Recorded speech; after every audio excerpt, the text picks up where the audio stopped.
Еко налепници, поскапување на дизел акцизата, поскапи паркинзи. Ова се мерките кои ги реализираа или ќе ги реализираат локалните власти како решение за енормното загадување на воздухот.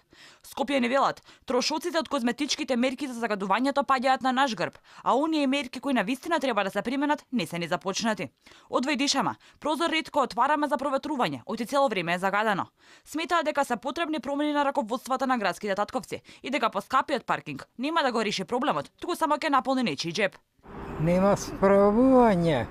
Чекаме тие кои се платени тоа и избрани.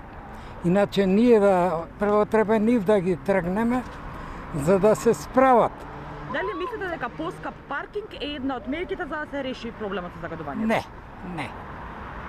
Не. Тоа само ќе напунат пари за некоја друга намена. Властите треба да се заангажираат сериозно, затоа што се работи за здравјето на сите луѓе.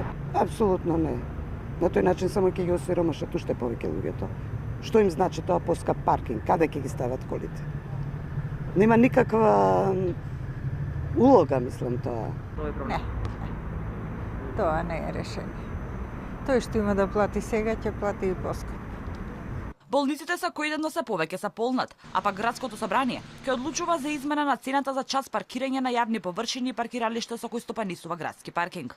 Со оваа измена, градоначалникот на град Скопје по прогласување во уредни и интервентни мерки во одредени денови поради загадувањето на воздухот, има можност да даде предлог на одредени паркиралишта, цената за паркирање двојно да се зголеми само во тие денови. Додека од град Скопје се правдаа дека статистичките бројки покажувале има напредок во однос на намалување на загаденоста на воздухот.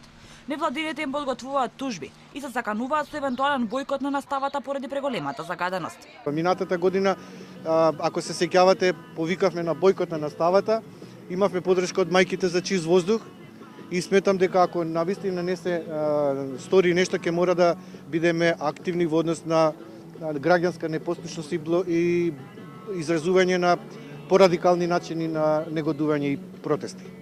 Спред Европската агенција за животна средина, повеќе од 3000 лица годишно умираат како резултат на загадениот воздух во Македонија.